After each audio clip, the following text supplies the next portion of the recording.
hold on. Wait for the photographer that you want to work with, because headshots are so important. And all the range of your real energy that you can offer. Yeah, the main thing for an agent is we need to see range across all areas. Win, he win, or she win. It's a teamwork. It's not something to be afraid of. Or It's a shame when actors feel scared to speak to their agent.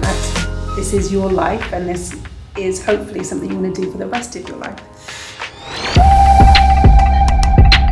Hi everyone, and welcome to the PIC852 photography channel. We are here today with Nina Malone, a great talent agent, and we are at the office in IAG, Identity Agency Group, in the heart of London.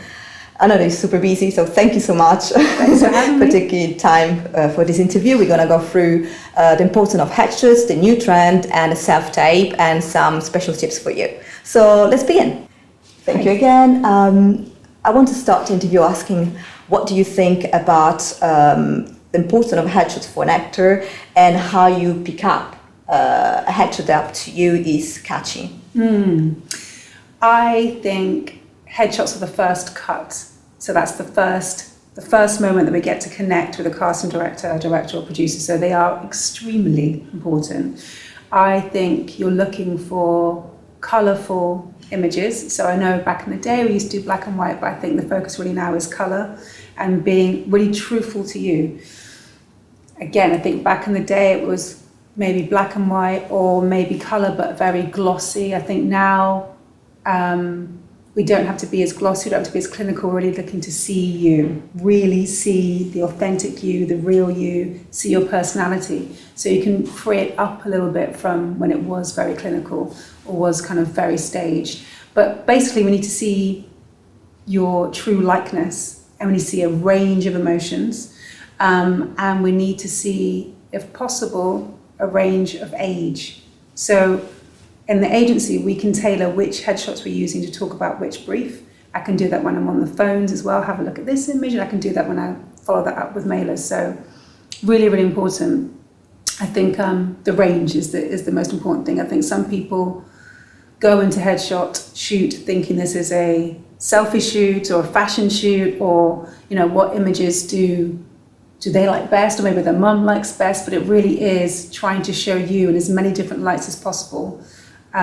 Thinking about necklines, thinking about hair, thinking about facial hair, thinking about energy. So what type of roles do I want to play? Do I have an image to match that type of energy?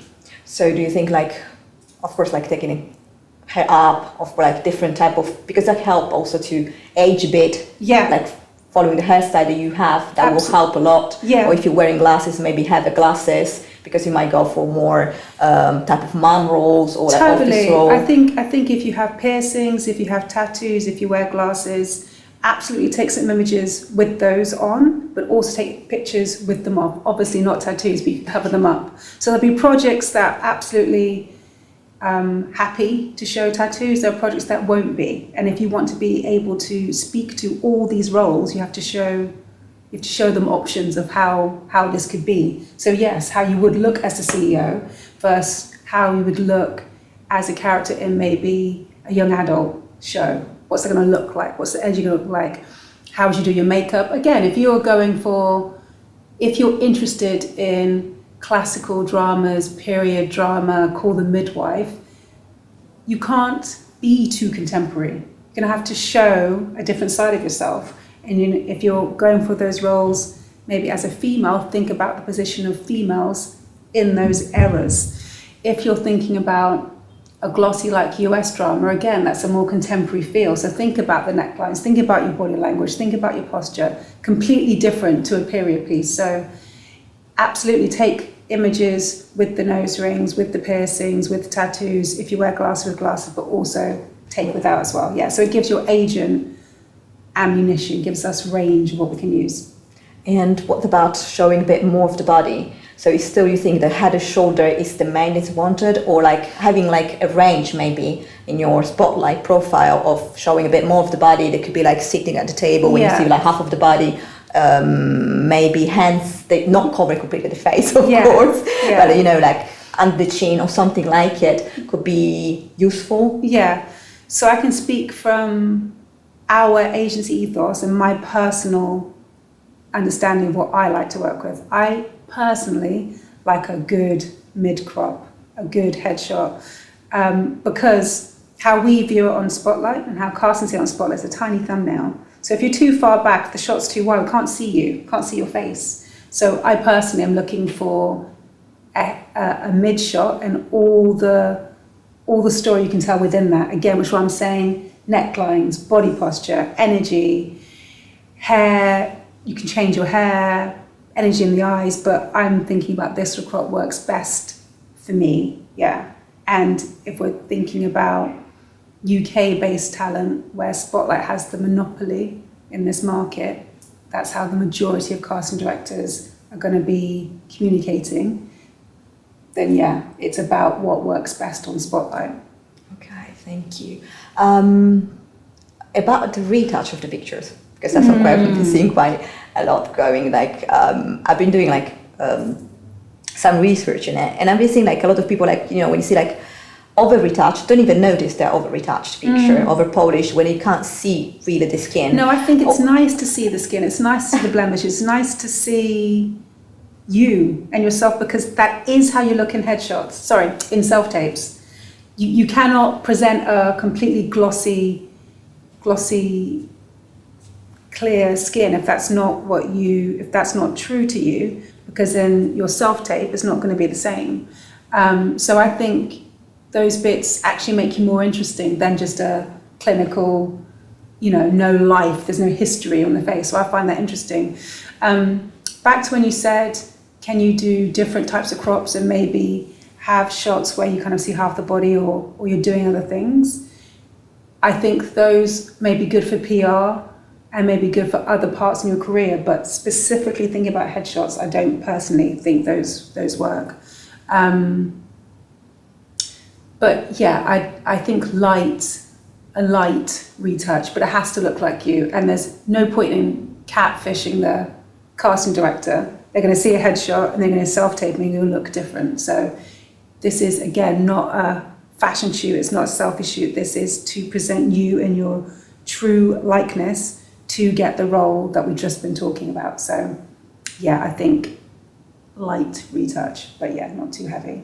And probably also, like, I think, represent all of the range of the real energy that you can offer. Yeah. Because you go there, you pick up for the type of energy, you go there for the superhero, but then it's not an energy you always have. Are you pretending to, and that's visible probably. And if you needed to have completely blemish-free, clear skin, that's something that can be done on set and something that can be done in post.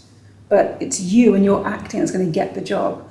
Some of that stuff, you know, is superficial. If they really needed it, they can make that happen, you know, with the magic of movies. So, you know, it's all possible. But I think in the first instance, they're trying to connect with you. We're drawn to real people, aren't we? So, yeah, I would hold back on it. And with all this, with quite busy industry in photography, headshots, and there are like a lot of good headshots photographers that are like, you know, well established, and they offer like good range. Each of them different, so you can recognize who is who most of the time, which is beautiful. So it's quite tough for an actor to choose which photographer work for them. How do you think they can proceed? Do you have any advice? How to pick up something that works for them? Yeah, well, some of it is definitely going to come in price point, so you need to make sure this is manageable for you.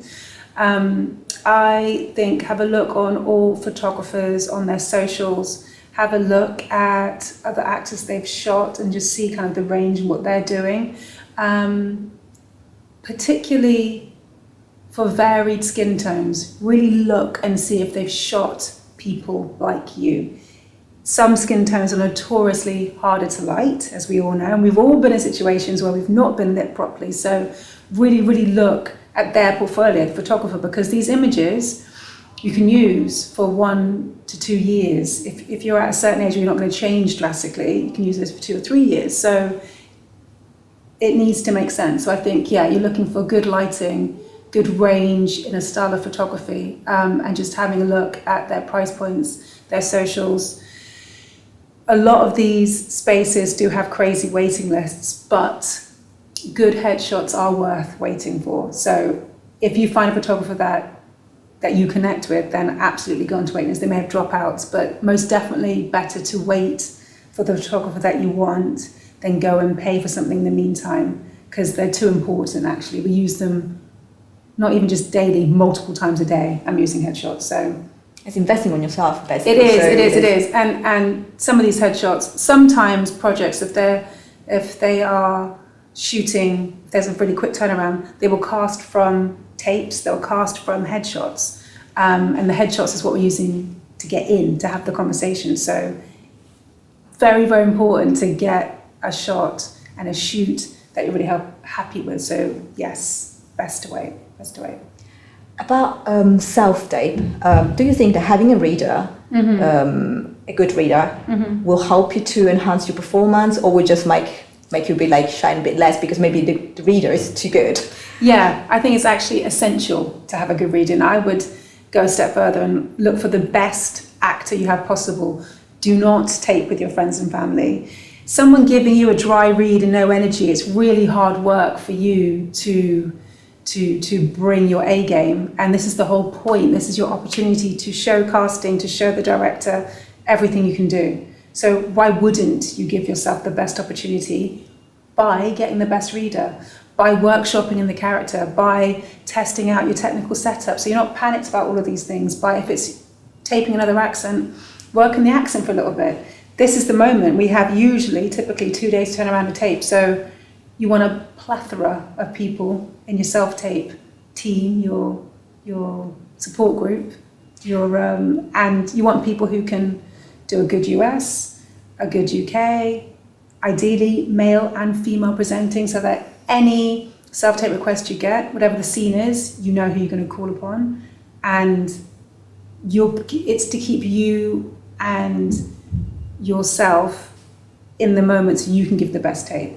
So yes, a weak reader takes you out of the moment as well if you're having to do all the work. And also a good reader can challenge you. It can help you stretch the character, it can help you workshop the character. You can think, oh, I can play it a couple of different ways, which is what we need. We need to see the range as well. So we're asking for a couple of different options of self-tape. So a good reader can help you find those ways and find that other space in the role. So yes, it matters, yeah. Okay, yeah, I think so. It's like, if they don't have a space in their own place, do you think like going, because I saw like so many professional offering, you know, with a reader space, but a lot of time you have a reader that's not an actor. So it might sound like, yes, might help, yeah, but then it's somehow maybe you want to bring a friend that's an actor to help you. In that case, it's something like, or you want to like ask if they have a reader as an actor, because that could, you know. I think it's important to remember that casting are not judging you on production. They're not judging your production quality. You know, they're trying to see your acting. So it really is whatever you need to keep you in the space. So if you have to tape in your bedroom, just having a clear wall, a sheet, anything, they know you're not a production company. They know you're most probably shooting this in your bedroom. So I think acting over production quality, saying all of that, we do need to be able to see you, hear you, you do need to be able to be lit. So yes, you do need space in that sense, and it is worth, if you have the funds, investing in maybe an extra mic and a good light, of course, but sometimes there's not actually enough time to go to these spaces because of the turnaround. So it's much better to think about the acting and have a great self-tape buddy. Maybe a ring light to have a home that would help. Yes, yeah. I mean, any space that you can tape in, great. I'm just saying, don't get too caught up in the production of it, because what they actually need to see is your acting, and they're not going to judge you if the production quality, you know, they're not looking for you for that. So I wouldn't go and panic, because again, there's not actually enough time. We've got 2 days. I would prefer people to workshop in the character, to maybe workshop in the accent, rather than panicking about production setup. Ideally, you would find your one space, you'd have your setup,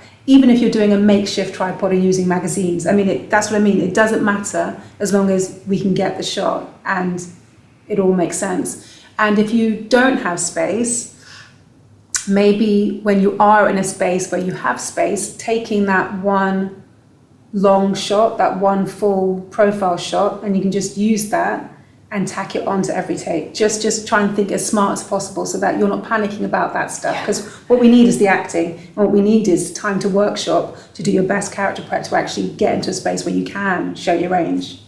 Okay, good, thank you. If you need to give new actors upcoming, but also like some old actors that still need to find their own journey to succeed in their dream, what do you give to them as like some good advice, good tips? Yeah, I think having your support team, your like accountability group around you of trusted actors that are there for you and that love you, brilliant. I think friends and family can't always understand what we're doing, and maybe if they're not creatives, they don't get the pull or don't get the stakes of what we're trying to do every day, or why we're panicking about trying to get self-tape, you know, what the stakes are. So I think having an accountability team helps, and really having a safe space where you can share, because it is hard.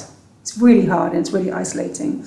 I think whatever techniques you connect with, it's always good to stay connected. So whether it's drop-in classes, whether it's online classes, whether this is a book you go to, whether it's a workshop you attend regularly, I think some connection to the craft is useful.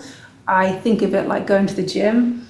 You cannot get a six-pack and maintain that muscle density without keeping on working it. So I think ongoing technique classes, I think ongoing improv classes, and if you're looking to work on US projects, ongoing connection to some US work. You can put yourself on self-tape challenges with your accountability group, give yourself a 2-day deadline, try it in your own accent, try it in any other accent, set yourself a different intention. This whole hustle is about staying prepared so that when your agency, or if you're self-represented, when you do get that self-tape request, that you're prepared, your accents are on point. How do you get in and out of character? Really, really getting clinical about that process. Like, what does it look like? And again, this could be different for everybody, and trial and error. What does it look like for you? How do you get in character? How do you get out of character safely? Because they have to go to work, you've got to pick up the kids, you've got to live life. Absolutely. And then hopefully we're going to do it again in another character. So what does it look like for you? And get clinical about it. All of this is staying prepared, but also we're always on a time deadline, and we don't set the deadlines. It's casting, and they're under their own pressure. So, it's important that we stick to the deadlines and make sure that you've got your setup and your process as clinical as possible, so that there's no panic. When you get the tape in, you know what you're doing. So yeah, my advice would be really, really to look into your processes and how much of it can you format, how many people around you can support that, and nurture them as well. All of us working actors will need to self-tape. You can tape for them, they can tape for you, but it's about having that kind of go team and that go formula ready for when the time comes. You're doing your best. The worst thing is the tape of a life lands and you don't feel prepared. Yeah.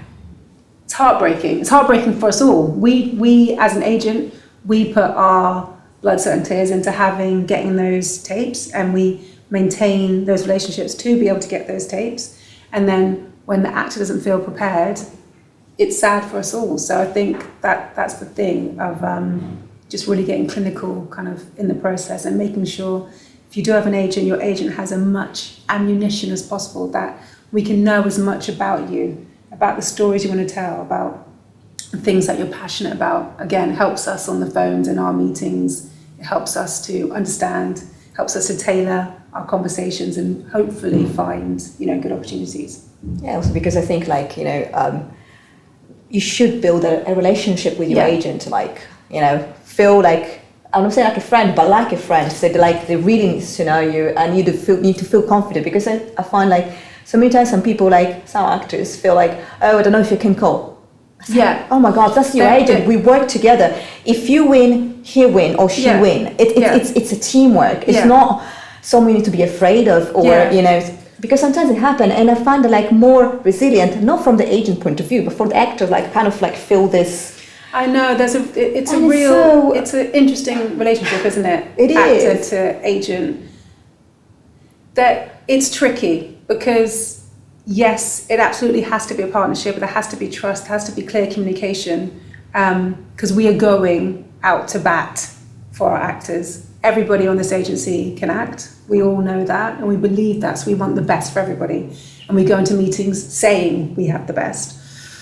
Saying all of that, we also need time to be able to do our work. So it's a really tricky one of being able to balance the partnership communication, but also having enough time to actually get through our workload. So I personally, again, this is me, I save a slot every day to come here into this room and have a chat and have a catch up, which is open to any of my people, which need to book it in because this room gets booked up. But yeah, it's important to have the day to day. It's important to have that contact. It's important to have a sit down.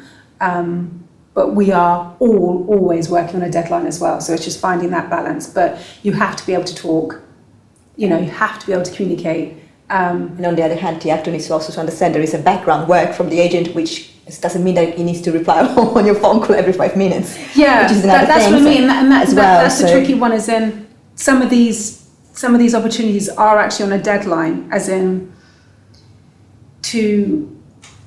sometimes they're casting within, days, and we have to pull together who we think might work for this, and everyone's on deadline basically, so it's a balancing act. But main thing is, yes, you can't be afraid to speak to your agent. You have to tell them the sort of stories you want to tell. You have to be honest about the tapes you want to tape for and the tapes you don't want to tape for. There is no point in taping for something that you are not, that doesn't light you up. There's no point in doing it, because somewhere down that line it's going to fall apart, and that's a lot of time that we've all invested. So it's great to have the communication to be able to say, actually, I don't resonate with this tape isn't for me. It doesn't deter me. There's many reasons why people would turn down a tape, many legitimate reasons for personal beliefs, religious beliefs.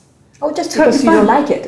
It makes totally sense fine. as well. Writing doesn't feel good, creative team, totally understand, but you have to tell us. Otherwise, we don't know. And then we might go and keep on, in that vein. But essentially, taping something you don't want to tape for, taping just because you maybe want to meet the casting director, you want the director to see your work, it only harms the process, So, communication and kind of not be afraid. And if there is a block, and if that communication doesn't feel easy, then maybe it's not the right partnership. Yeah. Thank you. No, that's essential. Yeah. It is, because I feel it's like any relationship, like a friend, like a partner. You don't want to have a partner that calls you every 5 minutes because it doesn't trust you. You don't want somebody that doesn't call you ever because it's disappeared. Totally. You want somebody that is there. Everyone has their own space to work in their own things because they still have a life. Yeah. But they you share time together. Yeah, and it's finding that balance, isn't it? Yeah, that's exactly it. Like any other relationship. Totally.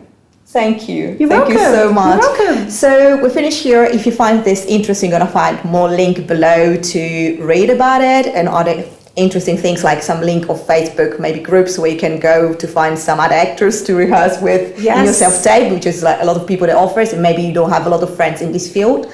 And if you like this episode and you want to see more of those, please subscribe and click the button below. Thank you. Thank you again, Nina. Thank you for having me.